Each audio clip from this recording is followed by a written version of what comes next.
Região em litígio entre este mundo e o outro. Robert Dallewen. Prefácio do autor.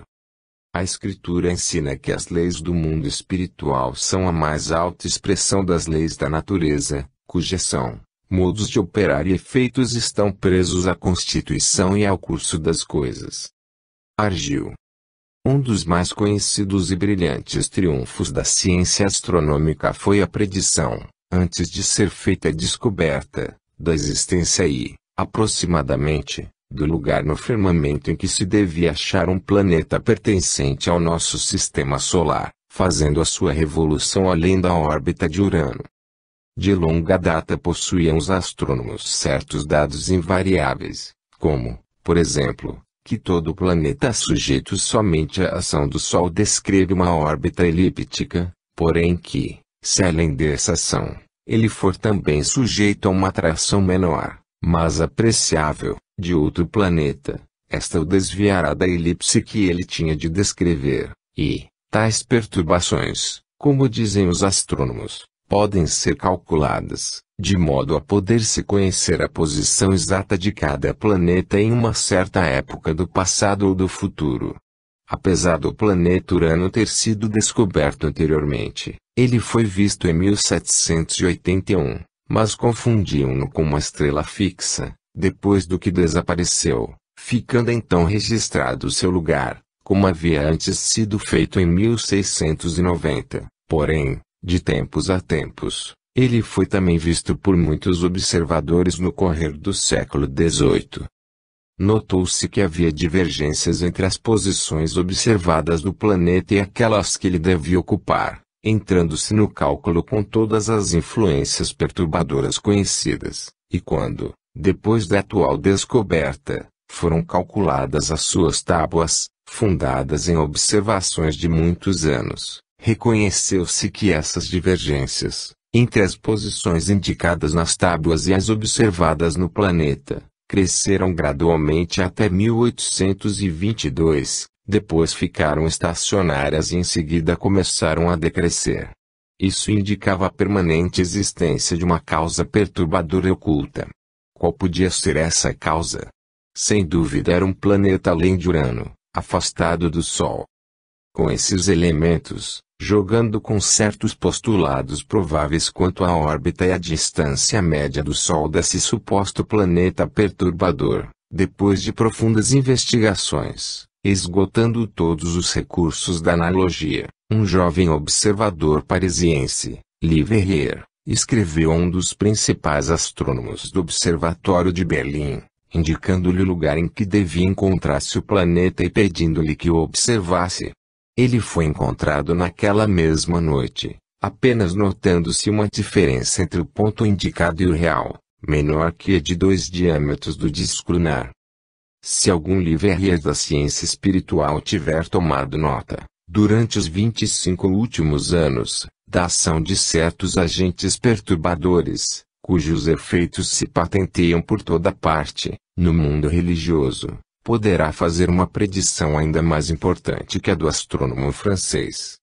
Por certo deve ter notado e é de toda a evidência, que uma antiga crença tende a desaparecer da sociedade civilizada e que se está operando uma transformação prenhe de importantes resultados. Essa modificação deve operar-se na feição excepcional e miraculosa da crença que, não se coadunando com a ideia que fazemos da divindade, ao manifestar-se em suas obras mediante as leis naturais, ensina que em certas ocasiões, Deus modifica ou suspende o curso dessas leis, ou a imitação do homem, estabelece leis temporárias para uma certa época do mundo, suprimindo-as nas épocas seguintes. Em uma palavra, o mundo civilizado vai gradualmente se convencendo de que as leis naturais são universais, invariáveis e eternas. Sobre o advento dessa transformação, um observador minucioso, dotado da faculdade da previsão, pode antever algumas das suas consequências.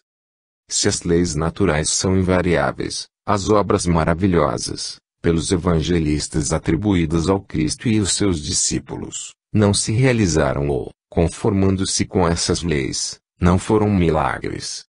Se elas não se realizaram, o Cristo, assumindo a sua paternidade, prestou-se a uma decepção, como acreditaram Renan e outros, o que é incompatível com a sua personalidade e desvaloriza os seus ensinos.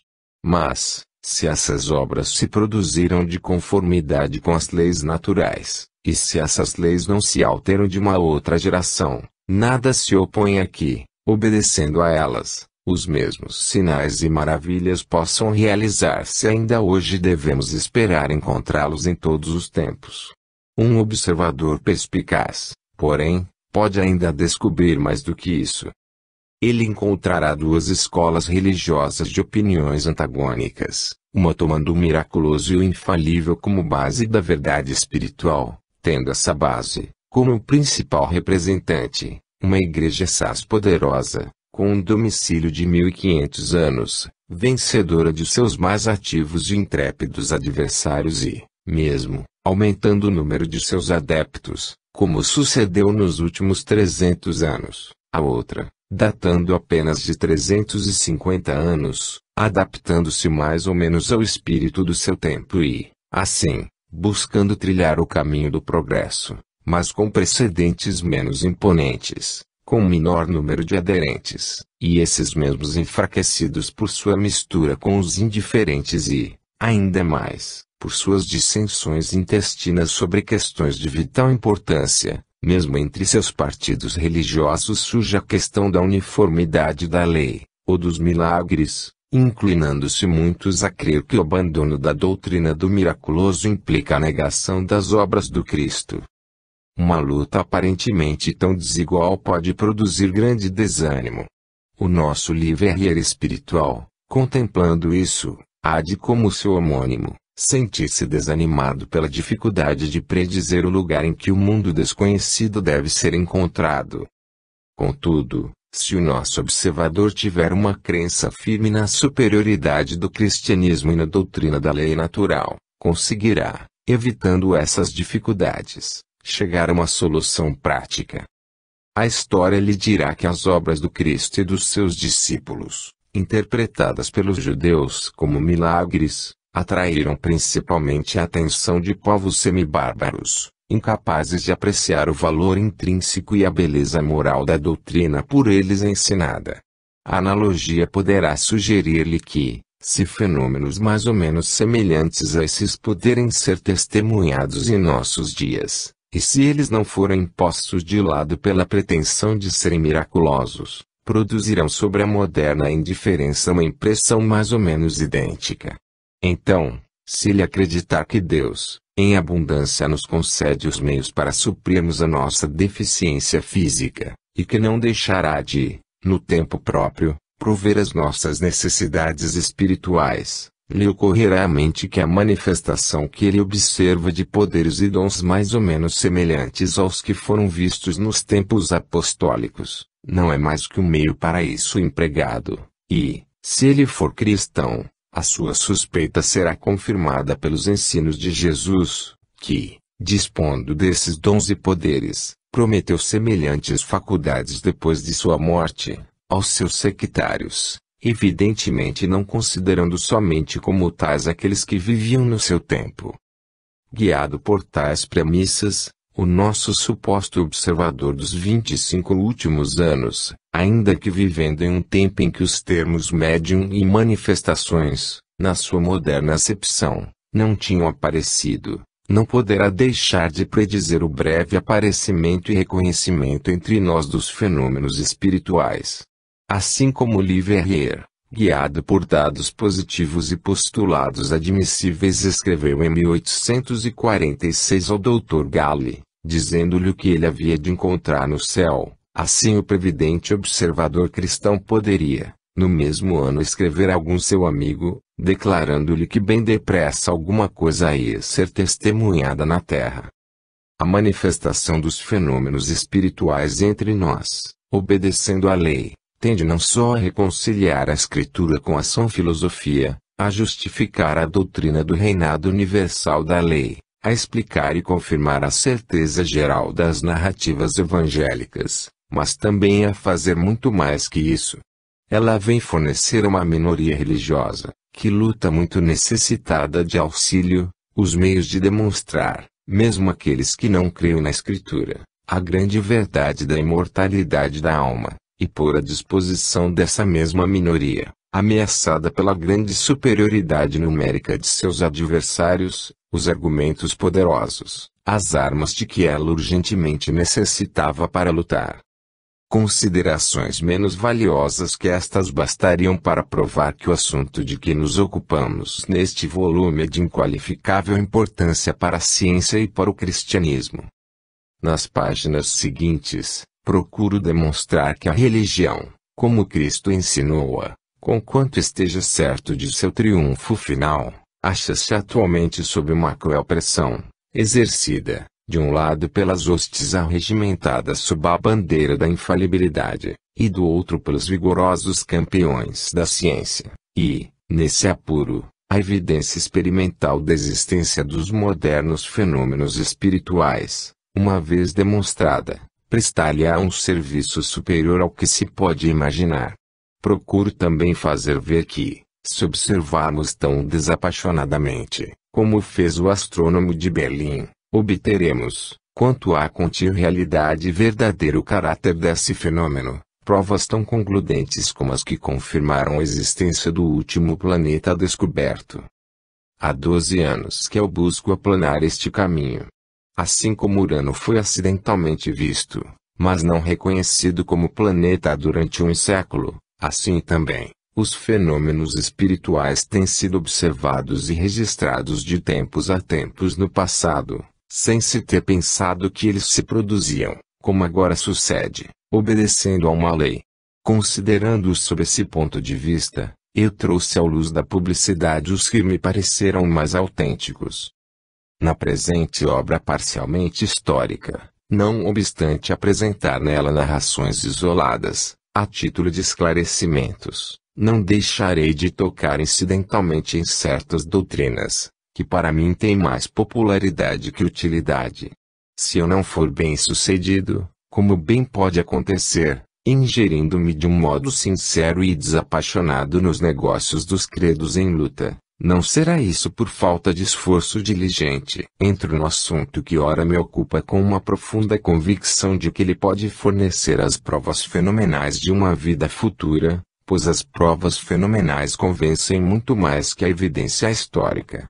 Se o telégrafo elétrico tivesse sido inventado há 2000 anos e se, depois de empregado por um curto período, houvesse caído no número das artes perdidas, embora nos falassem de seus velhos triunfos, essa lembrança produziria, da nossa parte, uma crença nesse invento mais fraca do que consegue fazê-lo o fenômeno moderno por nós observado. Essas reflexões vencem a relutância que se possa sentir impelir para frente aquilo que, por algum tempo, jazia no mundo interdito. Não sou temerário, nem ambicioso de um resultado imediato. As ideias novas, mesmo verdadeiras, raras vezes infundem desde logo respeito, no sentido que o mundo liga a este termo. Os homens que se fizeram por seus méritos, escolhem, porém, lentamente, o rumo que lhes parece melhor. O leitor encontrará neste volume algumas repetições. Tratando-se de um assunto com o qual o ânimo do público está pouco familiarizado, é difícil evitar-se isso, mesmo porque, em discussões desta ordem, o uso as permite. Ao clero protestante. A atitude atual do mundo religioso. 1. Preâmbulo. Cada coisa tem sua época própria. Cada empreendimento tem o seu tempo marcado pelo Criador. Eclesiastes. Cada homem, seja de posição humilde ou elevada, tem, conforme suas luzes ou convicções, deveres a cumprir para com a sociedade, seja por palavras, seja por atos.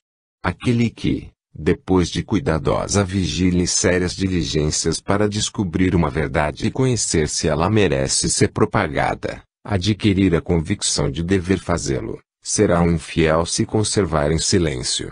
É por esse motivo e sob o império dessa impressão que a vós me dirijo. Meu trabalho tem, pelo menos, este título de recomendação a vossas atenções. Aquilo que eu nele avanço, poderá vir de envolta com algumas falsas concepções e ser limitado pela fraqueza das minhas vistas, mas foi escrito religiosamente, sob o impulso da consciência, como se cada palavra tivesse de ser pronunciada aos pés do trono do Onipotente. Não podeis deixar de reconhecer a grave importância do assunto que vos vou expender, visto referir-se, em primeiro lugar ao presente estado da teologia, a deficiência religiosa do mundo e, incidentalmente, a realidade da inspiração completa. Em segundo lugar, trata-se do caráter daquilo que, nos evangelhos e nas epístolas, tem o nome de maravilhas e milagres e, às vezes, de dons espirituais. Afinal, e especialmente, a questão de saber se fenômenos análogos a esses não se estão operando em nossos dias. Um perfeito conhecimento desses assuntos, cuja importância vai muito além da que se lhes tem prestado, é indispensável ao adiantamento da parte espiritual do homem. A vós, principalmente, compete enfrentar essas questões. Vosso cargo, por si mesmo e pela eminência de seus deveres, é o mais alto neste mundo, pois que cuidais da parte espiritual que constitui o homem. Deveis ser os guias da humanidade. Para manter, porém, uma tal posição, não basta ser zeloso, instruído e, mesmo, sinceramente piedoso. A letra de uma lei, eclesiástica ou secular, governa menos que o espírito do tempo. Somente vós podeis dirigir o movimento religioso, ora sujeito ao impulso dessa verdade. O leigo que ora reclama vossa atenção, justifica-se dizendo que no seio das imunidades de vossas igrejas não estás em posição favorável para ouvir a verdade que se expande fora do vosso meio. Julgo que ouvis menos que qualquer outra corporação de homens. Gozais de um privilégio cheio de tentações, que é o falardes uma vez por semana, durante anos e anos, com a certeza de que ninguém vos pode replicar ou acusar, o que sempre perturba o orador e o auditório. O maior número dos que se aproximam de vós, devido ao respeito, finge uma submissa quiescência, mas, a maior prova de respeito que se pode dar a um homem ou a uma classe, consiste em se lhes falar com franqueza e boa fé. A consequência geral dessa vossa posição é a restrição dos vossos ensinos habituais aos limites sectarianos. Enquanto outros, transgredindo a rotina, tiram-se a novos campos de investigações, vós, encerrados em vossas trincheiras, envergonhados e infecundos, nada observais. Não tenho a fortuna de saber se algum dos vossos, como eu fiz, dedicou seu tempo e pensamento à questão de indagar se hoje, como no passado, os habitantes do outro mundo influenciam, para o bem ou para o mal em nossa vida. Entretanto, se discretamente estudassem, a investigação seria justificável, e ninguém poderia alcançar maiores resultados éticos e religiosos. Não somos nós que, prosseguindo em nossos estudos, temos a obrigação de defender a direção que lhes damos. São aqueles que os desprezam que devem ser chamados a dar as razões desse desprezo. É crença justificada pela história do mundo que Deus permite que o homem adquira novos conhecimentos, à medida que vá reconhecendo a deficiência dos que possui e que o curso do tempo tenha tornado apto para recebê-los. João 16, 12. Cada época tem suas necessidades especiais, industrial, política, social ou espiritual. Creio que militam poderosas razões a favor da opinião de que, no tempo atual, para sustentar uma verdadeira reforma de crenças e corrigir os velhos erros que se implantaram nelas, precisamos de um auxílio direto de fonte espiritual. Se a história escrita pelos evangelistas é uma narração autêntica, a concessão desse auxílio em determinados tempos, faz parte do plano divino. Eis uma questão que somente pode ser decidida pela evidência própria, a fim de saber se Deus nos enviou agora esse auxílio. É certo que essas memórias históricas, escritas há cerca de 2000 anos, não dão às almas investigadoras de hoje as mesmas convicções que eram colhidas pelos nossos antepassados. A crença moderna no invisível exige, desde já, novas e complementares explicações.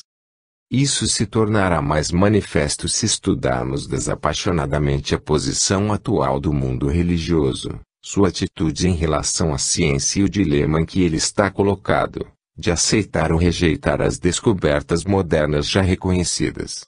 Os mais atentos de entre os vossos, não têm deixado de notar os sinais dos tempos. Eles devem ter compreendido que não se pode ficar de braços cruzados ante esse movimento oculto, mas seguramente, o ceticismo minua as crenças populares, a base antiga vai faltando aos nossos pés. Não há motivos de receio senão para aqueles que julgam que o mundo só pode ser salvo por meio do sequestro.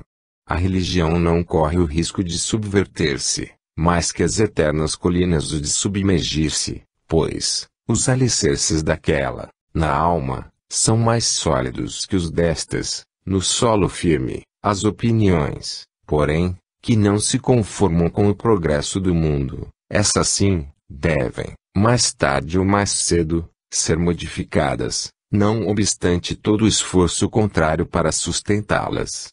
Debalde nos apegaremos às antigas perplexidades da doutrina, se ficar provado que elas estão em completo antagonismo com as luzes do século XIX. Continuarão a ser a crença somente dos tempos em que as colunas de Hércules marcavam o limite ocidental da Terra.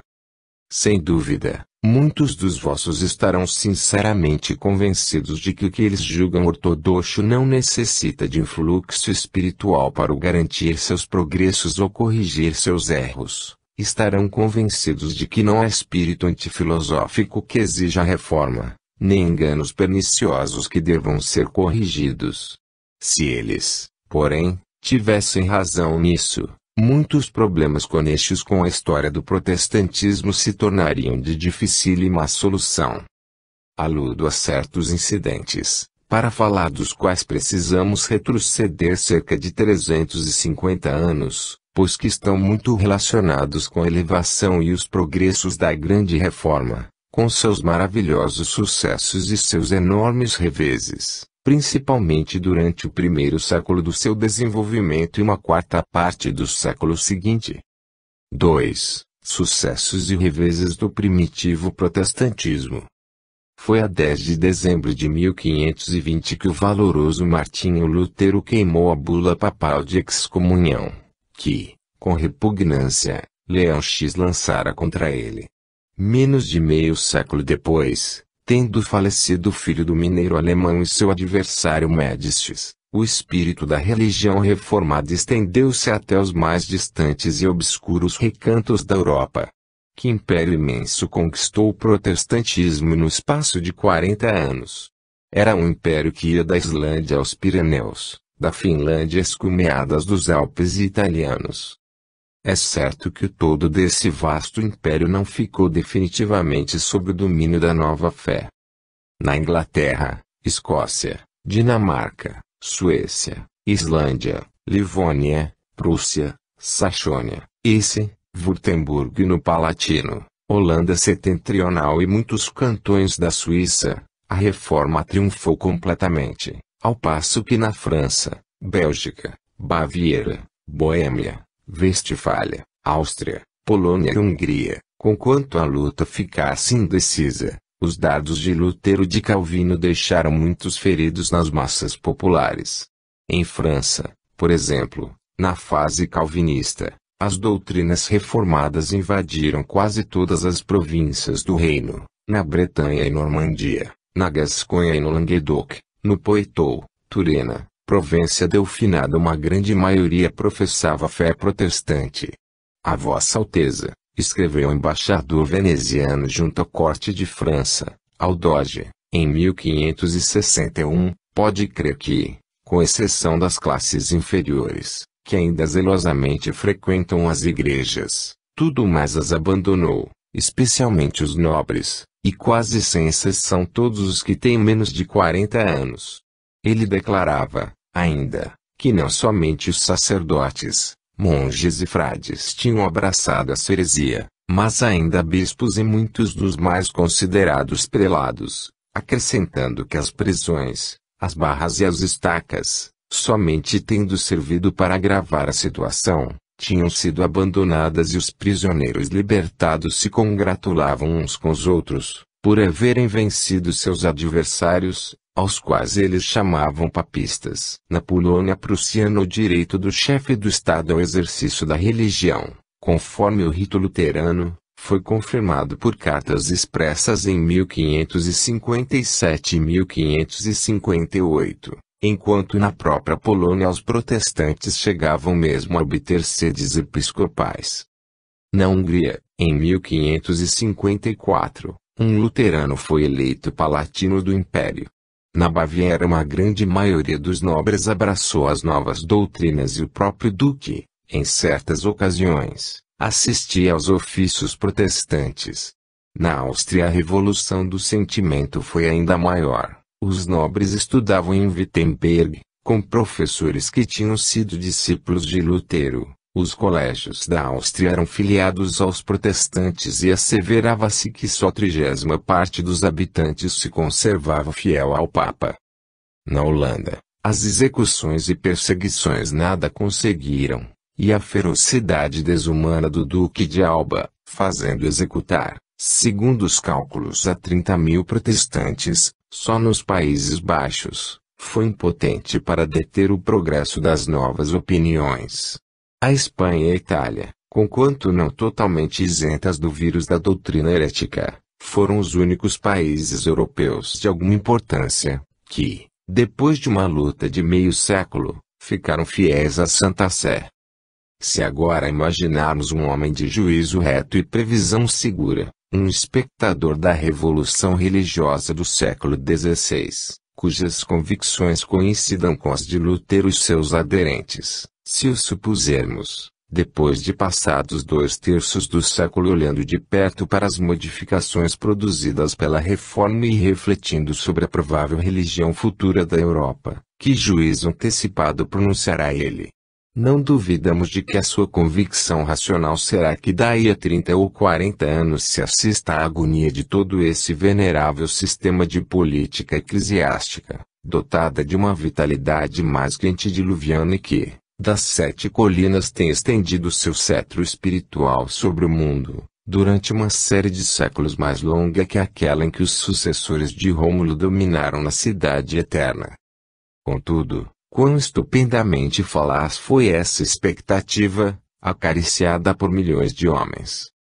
Havia 80 anos que essa luta subsistia, quando, em 1648, os direitos e limites das igrejas rivais foram determinados por tratados. Mas, como foram determinados? Dos países europeus que em 1568 eram julgados terreno em litígio, na controvérsia teológica, cada um, sem exceção, a França, a Áustria e a Bélgica, a Baviera, a Boêmia, a Polônia, a Hungria e mesmo a Westfália, onde se assinaram tratados parciais, haviam voltado à fé romana. Não somente o protestantismo os perdeu todos, como, num lapso de 200 anos, nunca mais os readquiriu. Não há hoje uma nação europeia protestante, que já o não fosse há 300 anos. Nós, cristãos estranhos à fé romana, temos muito que alegar em resposta. Pretendemos que a decadência da nação espanhola, de tão ativa proeminência, foi principalmente devida à influência da Igreja Católica, que a civilização da Itália e da Irlanda achou-se retardada pelo mesmo motivo, e, em geral, que o desenvolvimento da riqueza, da indústria e da inteligência foi maior no norte do que no sul dos limites estabelecidos pelo Tratado de Paz de Westfália, não obstante haver sido mudada, desde aquele dia, a fronteira geográfica prescrita às duas religiões desde a data daquela paz, e essa variação é a favor dos últimos. Nos países mais fundamentalmente protestantes e em nossos dias mesmo, a invasão do catolicismo no seio das crenças admitidas tem sido tal que provoca graves reflexões à mente dos pensadores. Em 1/3 de século, isto é, de 1833 a 1867, o número das igrejas católicas na Grã-Bretanha subiu além do dobro, e os dos seminários católicos quintuplicou-se. Em 1833, ano em que nasceu em Oxford o grande movimento, não havia nas Ilhas Britânicas um só convento, uma só escola católica, mas, nos 34 anos seguintes aí foram fundados cerca de 300 dos primeiros e 450 das últimas. Não será isso um progresso notável, feito pela Igreja Romana, mesmo nos países mais protestantes? Isto se dá em nosso país, havendo outros em que as conquistas do romanismo sobre o protestantismo são ainda mais notáveis. No decurso dos 2 séculos e meio, que passaram desde a Convenção de Virgínia, no ano 1859, o número de católicos nos Estados Unidos da América do Norte subia somente a 2,5 milhões. 9 anos depois, 1868, esse número tinha dobrado. Há 12 anos eles faziam a 12ª parte da nossa população, hoje constituem mais da 7ª parte. Se supusermos que essas duas grandes divisões da Igreja cristã sigam aumentando na proporção supraindicada, durante 4 períodos de 9 anos cada um, no fim desse tempo o excesso a favor dos católicos será de muitos milhões. Como tudo isso é estranho, quando se admite que a razão e a Escritura estavam ao lado dos reformadores. Continuando o protestantismo no seu ponto de vista atual, com que dificuldade vai lutar na sua prédica? 3. Princípios insuficientes sugeridos por si mesmos. Algumas causas menores, baseadas nesse fluxo e refluxo de opiniões, ainda que somente acessórias, são por alguns compreendidas com satisfação. O progresso temeroso do movimento luterano durante os primeiros 10 ou 20 anos, convenceu a astuta corte de Roma de que só por uma reforma de si própria ela poderia resistir ao gigantesco protestantismo, e essa sua convicção patenteou-se no caráter dos novos pontífices escolhidos.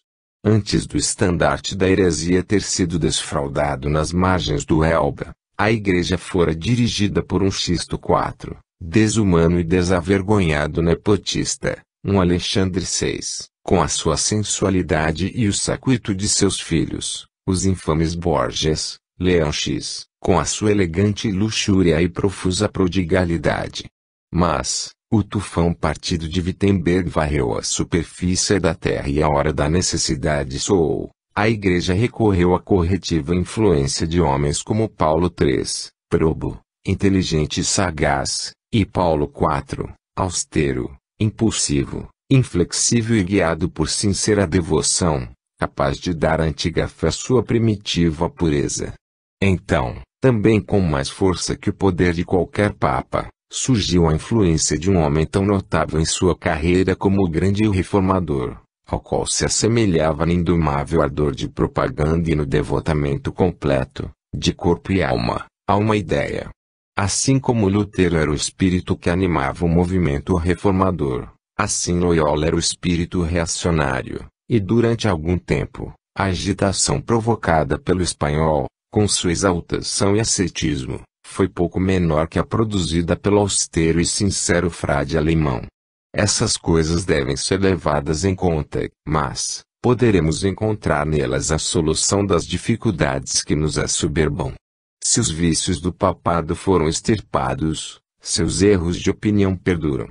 Se papas semelhantes aos terceiro e quarto Paulos, Pio V e Gregório XIII sustentaram a honra e a causa da Igreja Católica, se Loyola e seus coadjutores consagraram-lhe suas fortunas e vidas, não tinham eles contra si Lutero, Calvino, Melanchthon, Zwingli e toda a coorte de apóstolos da Reforma, trabalhadores tão hábeis como os melhores do catolicismo.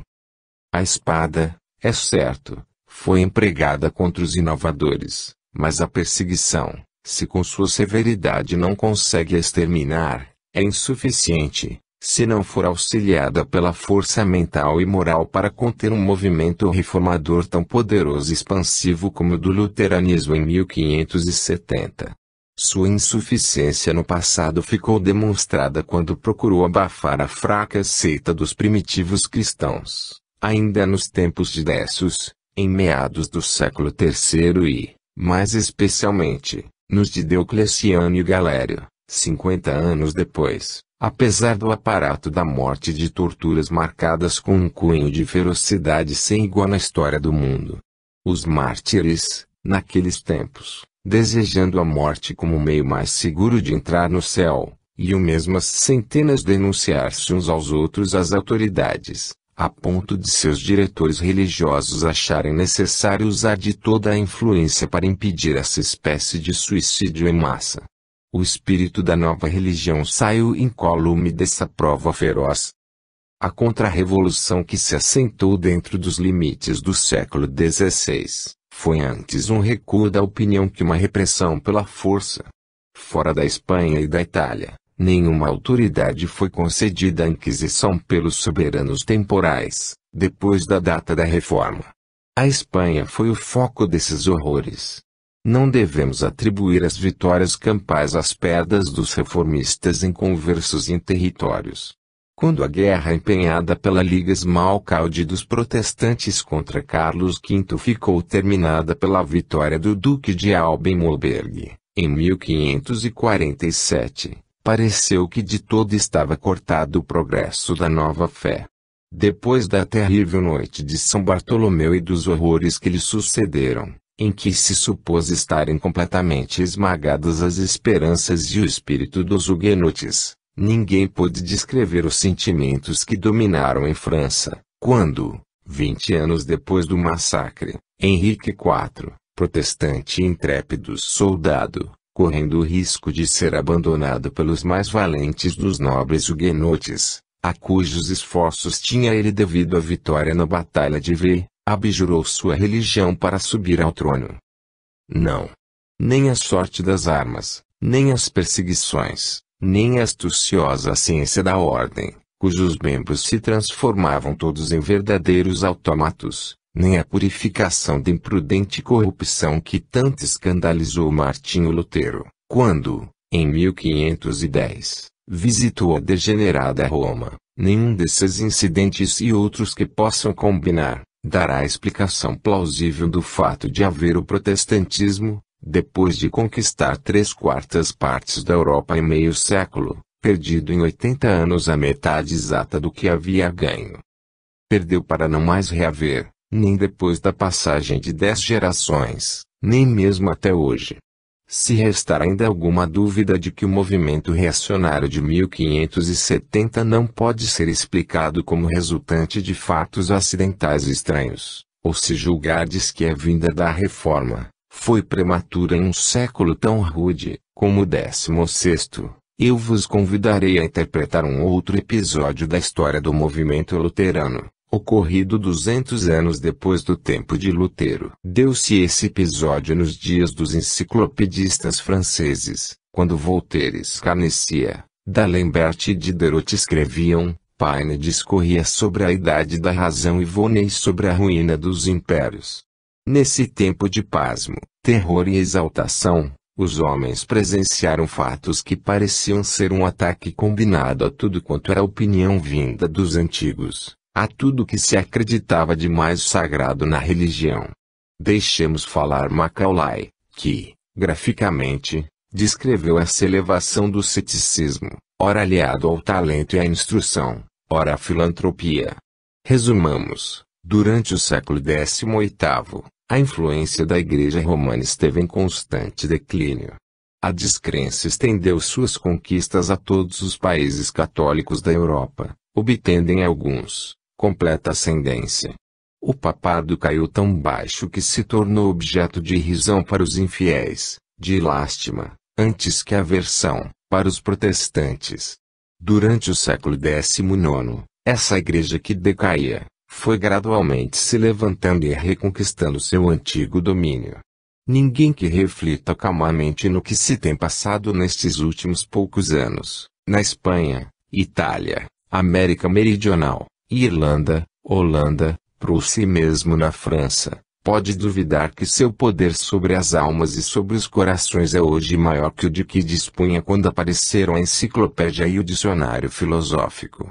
É realmente notável que nem a revolução moral do 18º século, nem a contra-revolução moral do 19º tenha, em grau perceptível, concorrido para aumentar o domínio do protestantismo. No primeiro período, o que o catolicismo perdeu, também ficou perdido para o cristianismo. No segundo, tudo que o cristianismo readquiria foi ganho para o catolicismo, quando naturalmente esperávamos que as almas, nessas passagens da superstição para a incredulidade e da incredulidade para a superstição, ficassem num ponto intermediário. Ainda mais notável é o fato de nenhuma nação cristã, que não adotou os princípios da Reforma antes do fim do século XVI, os tenha adotado depois. As comunidades católicas que, desde aquele tempo, tornaram-se infiéis, voltam depois, de novo, ao catolicismo, mas nenhuma tornou-se protestante. Macaulay tem razão. Tudo isso é digno de nota. Isto nos fornece um tema para séria meditação, que não pode ser explicado descuidada e ligeiramente. 4. Qual a explicação dos episódios precedentes? Tudo quanto se diz e crê sobre o progresso humano, de ser-lhe uma grande verdade infalível seu triunfo sobre o erro, será uma pura fábula? Ou devemos crer que não foi pelo erro que o protestantismo foi vencido? Possuímos hoje uma lista oficial de algumas das pretensões do catolicismo romano e são, que o próprio Cristo investiu o Papa de toda a autoridade para dirigir e governar a Igreja Universal, que o Papa, por sua própria posição pode decretar, por seus conhecimentos seguros, por seu próprio impulso e pela força do seu poder apostólico, que esses decretos terão força de lei nos tempos futuros, nunca poderão ser revogados, limitados ou discutidos, mesmo que um concílio ecumênico, inclusive o colégio cardinalício, unanimemente consinta na revogação. Outras pretensões defendidas e mantidas pela Igreja de Roma acham-se em outras fontes igualmente autênticas. As tradições verbais da Santa Igreja Católica, como tendo sido transmitidas pelo Cristo, devem ser aceitas com a mesma veneração que as Escrituras Sagradas, das quais a Vulgata é a única tradução autorizada. A tradição da Vulgata deve ser recebida, porque o Espírito Santo assiste perpetuamente à Igreja, e porque a Igreja Romana, que a adota, preserva isenta de erros, por graça especial de Deus. Os 7 sacramentos são divinamente ordenados e atribuídos ao Cristo, desde a instituição da Igreja e são a ela comunicados, não só pela Escritura, mas também pela tradição. A justificação não se obtém somente pela fé.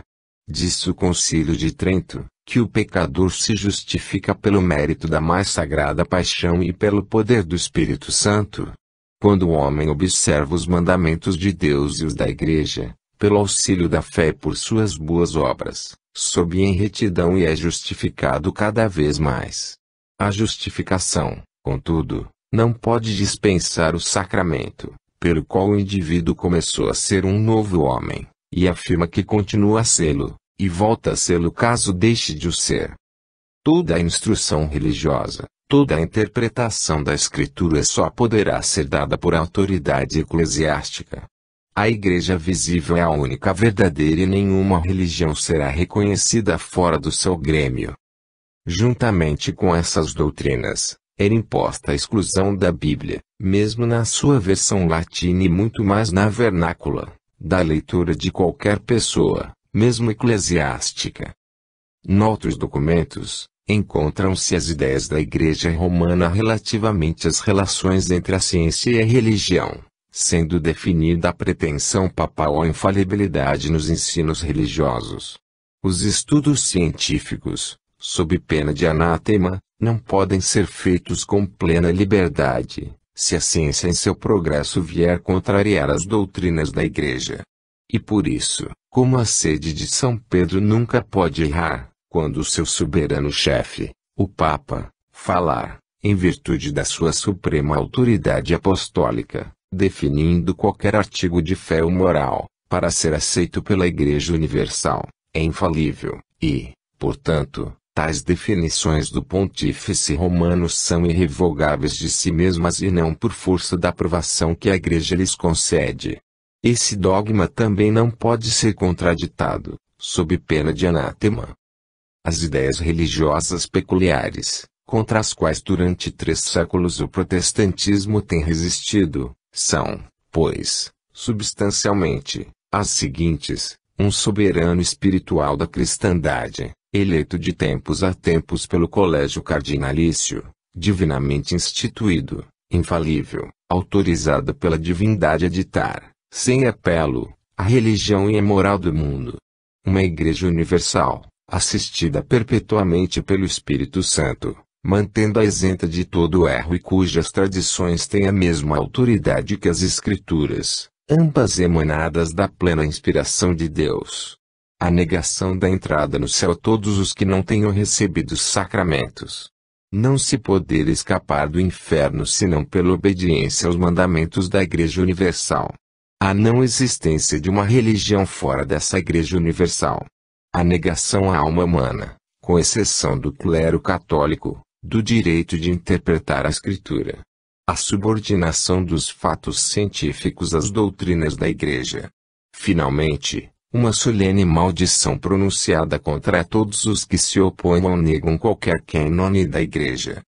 Não vos parece que a verdade foi impotente lutando durante séculos contra princípios como estes?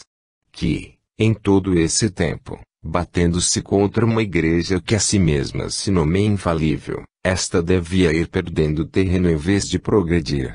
Uma das inteligências mais poderosas e cultas do século, não católico romano, Macaulay, parece ter chegado à seguinte conclusão nos seus ensaios. Frequentemente, ouvimos asseverar que a instrução do mundo vai em constante aumento e que essa instrução será favorável ao protestantismo, em detrimento do catolicismo. Desejávamos que assim fosse, mas temos motivos para duvidar dos bons fundamentos dessa expectativa, quanto à grande questão de saber qual o destino do homem depois da morte. Não achamos que o mais civilizado europeu entregue somente a sua razão tenha mais probabilidades de estar com a verdade que o selvagem. A religião revelada não está na índole da ciência progressiva. Toda a verdade divina, segundo a doutrina das igrejas protestantes, acha-se encerrada em certos livros. É, portanto, claro que, no ensino divino não pode haver um progresso análogo ao que se observa na medicina, na geologia e na náutica. Uma cristã do V século, com a sua Bíblia, vale tanto como um cristão do 19º com a sua, sendo iguais em candura e natural perspicácia. Parece-nos, contudo, que não estamos certos de que prevaleçam no futuro todos os erros teológicos, que no passado vigoraram entre os cristãos. O essencial é que, com o sistema de ensinos revelados, não há progresso religioso nem esperança razoável do triunfo da verdade espiritual. Estareis satisfeitos com tão desesperadora convicção? Seguireis contentes a vossa vocação em condições tão desanimadoras? O triunfo moderno das artes e ciências, principalmente no que concerne à riqueza material, é enorme e acima do que possuímos. Em 1760 todas as espécies de linhas eram preparadas em uma só fieira, a água e o vento eram os únicos motores inanimados, o cavalo e o camelo, os mensageiros pedestres, salvo quando a inteligência, por uma antecipação ocasional, empregava um farol nas eminências ou um sinal de braços móveis, expediente grosseiro, batizado naqueles tempos com o nome de telégrafo. Depois, manifestou-se uma irrupção repentina de inventos industriais, fabulosos nos seus resultados. Já pensastes bem sobre isso? Se consultardes as melhores estatísticas inglesas, achareis que só nas Ilhas Britânicas, em menos de um século a força produtora gerada pelo trabalho das máquinas tornou-se equivalente ao trabalho manual de uma população de homens adultos, dupla da terrícola. Por outro lado, a par das empresas industriais, são espantosas as descobertas feitas nos mais recônditos departamentos da ciência, patrocinadas com os nomes de Faraday, Darwin, Tyndall e Huxley. Não será a grande lei eterna do progresso, a mais importante de todas as leis, manifestando-se em todos os ramos dos conhecimentos humanos.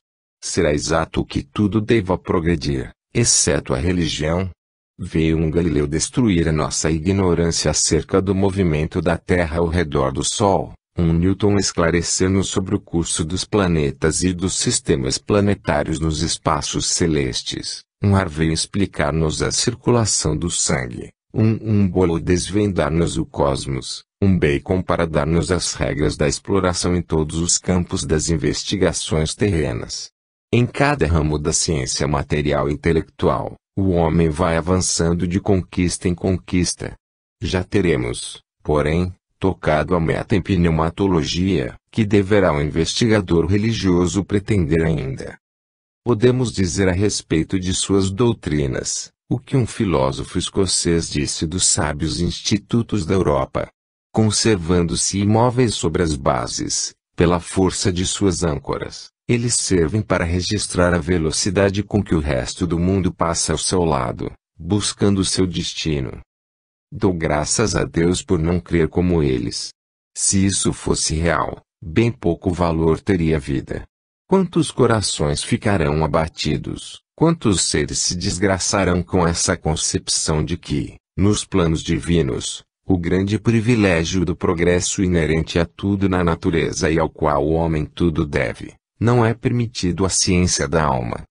Não falo dos arcanos da teologia, trato da alma humana, e não da essência de Deus. Não creio que, residindo na Terra, possamos fazer progressos na literatura de Júpiter ou na linguagem falada pelos habitantes de Saturno. Há aí o incognoscível para o homem, e o progresso humano só pode operar nos limites da esfera do que o homem pode conhecer. Excetuando as obras divinas esboçadas ao redor de nós, julgo que as nossas investigações não poderão fazer progressos na descoberta dos meios, dos sentimentos e pensamentos do Criador, que, diferentes dos nossos, são impenetráveis e só conhecidos depois. Quando nos internamos em busca da solução de tais mistérios, o poder do nosso intelecto expira antes de atingi-la, como as ondas do oceano revolto se despedaçam e se perdem na vasta extensão das águas. A evidência está demonstrada em todas as obras da infinita inteligência, bem como o amor e a misericórdia de Deus. Quando, porém, pretendamos conhecer as intenções particulares da divindade sobre a primitiva criação do homem, o motivo que a levou a permitir a existência do mal e da miséria, quando queremos analisar os divinos mistérios, topamos dificuldades que, provavelmente, nem no outro mundo poderemos compreender, e menos ainda, vencer. Podemos, então, admitir o argumento de Macaulay, tanto quanto ele possa aplicar-se às partes mais obscuras da teologia especulativa, porque as doutrinas que dele emanam pertencem à classe das coisas incognoscíveis. Quanto à ciência espiritual, porém, estou firmemente convencido de que temos os meios de estudá-la, e, portanto, de fazermos conquistas em seus diversos ramos. Quando declaramos que a verdade é a poderosa e há de triunfar, não excluímos a verdade espiritual, que é a mais importante de todas. Quanto ao calvinismo e ao luteranismo não terem triunfado da Igreja Romana, o fato pode ser explicado sem se rogar ao cristianismo a pecha de não ter elementos de progresso. Indubitavelmente, só as verdades reconhecidas boas é que a reforma deveu seu meio século de progresso. Mas, se o protestantismo, a muitos respeitos, se aproximou mais da verdade que o catolicismo romano, por outro lado ele deixou de atender às necessidades do tempo e conservou erros radicais, que foram fatais ao seu avanço. A grande verdade inerente ao protestantismo, a que lhe deu maravilhoso impulso no século XVI, é aquela que agitou o coração do homem, quando ele começou a pensar e raciocinar. Consultado a respeito, Lutero disse: discuto, escrevo e exorto, mas não procuro forçar a opinião dos outros. Se ele não foi chamado apóstolo do pensamento e da palavra, é porque o brilho de uma luz repentina e muito viva pode ofuscar, e o mundo só avança passo a passo. Se o Dr. Wittenbergense não tivesse pedido e obtido senão o direito do povo ler na língua vernácula os atos e as palavras do Cristo, em vez de receber o sistema cristão em segunda mão, de uma ordem privilegiada, ele teria sido credor da eterna gratidão da humanidade. Lutero não era tolerante nem persistente, falava demasiado e era muito audaz, mesmo que arriscasse a vida. Para o julgarmos não podemos deixar de recordar suas célebres palavras: eu irei. Quando, citado a comparecer perante a Dieta de Worms, seus amigos lhe auguravam a sorte de João Hus. Eu irei. Mesmo que aí haja tantos demônios como telhas nos tetos das casas. Ele foi a essa reunião e por muito tempo o mundo recordará o acontecimento. 5. O pecado em Marburg e em Genebra. Deve ter sido profunda dor experimentada pelos amigos do intrépido Wittenbergense, quando se deu o fato que a história nos apresenta como o reverso da medalha. 8 anos depois, Lutero foi citado por Felipe, Landgrave de Hesse, para outra reunião, desta vez em Marburg, não formada pelo imperador, nobres e eclesiásticos, mas por amigos, a fim de conferenciar com um homem tão valoroso e honesto quanto ele, companheiro das lutas pela fé, o valente Ulrico Zwingli, seguido de outros reformadores suíços. Eles divergiam na doutrina da Eucaristia e o Landgrave procurava reconciliá-los, mas, cada qual se apegou à sua opinião. Por fim, Zwingli exclamou: confessemos nossa união em tudo em que estamos de acordo, quanto ao mais, lembremos-nos que somos irmãos.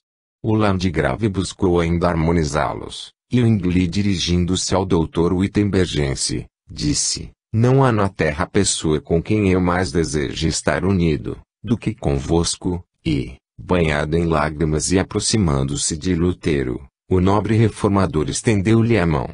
O endurecido alemão recusou-lhe a sua, dizendo: tendes um espírito diferente do nosso. Ah, Martinho Lutero! Tu que foste tão valente na defesa da santa verdade, que escolheste e adquiriste um nome para sempre respeitado, semelhante aos outros discípulos que te precederam, não compreendeste o teu papel. Esqueceste a ti próprio, mostrando-te tão pronto em acusar o argueiro que de longe descobrias nos olhos do outro, sem veres a trave que tinhas no teu, quando rejeitaste a mão do humilde e lacrimoso irmão que se dirigia a ti pedindo a paz como filho de Deus. O cristianismo morreu em ti foi o mau espírito do amor próprio, que a tua imaginação tão bem personificou no demônio, quem te dominou. Que o céu não permita procurem outros imitar-te. Esse erro radical influiu em toda a vida do grande reformador. Ninguém pode ler o seu Tablet Talk, sem entusiasmar-se com o gênio desse homem, sem admirar a força dos seus golpes rudes, apesar da sua aspereza anticristã contra os seus contraditores, o que embora pareça conformar-se ao espírito que dominava nas controvérsias do seu tempo, é inteiramente oposto à cordura ensinada pelo mestre. A parecer que o Dr. Wittenbergense nunca leu o Novo Testamento, principalmente o Sermão da Montanha. Pensando-se na perseguição que ele sofria, pode-se achar uma escusa ao ter afirmado que o Papa era o Anticristo, uma encarnação do diabo. Pode-se desculpar-lhe ainda o fato de ter dito que era mentiroso quem afirmasse que o Evangelho ensinava a salvação pelas obras, mas quem o excusará, vendo os termos que aplica a um dos mais distintos sábios do teu tempo, o íntimo amigo de Tomás More, o homem que fez reviver o estudo das Escrituras na língua original, publicando em 1516 a primeira edição do Evangelho tirado dos manuscritos gregos, um homem que, como ele, havia sido condenado pela Igreja Romana como herético, um homem cujas únicas faltas eram a timidez e uma moderação conservadora. Erasmo de Roterdão, diz Lutero, é o mais vil dos incrédulos que tem desonrado a terra. Eu nunca oro, sem pedir para ele a maldição. Não acreditamos, contudo, que, nessa fase do protestantismo primitivo, tenha sido Lutero quem mais concorreu para afastar os homens das veredas da caridade e da justiça. Um homem de inimitável proeminência, como reformador, mais instruído e, No sentir das escolas, de um intelecto mais fino que o de Lutero, mais polido e mais calmo que o franco e rude Wittenbergense, João Calvino, pecou ainda mais gravemente do que ele, não contra a inteligência e o saber, pois ninguém pode taxar o austero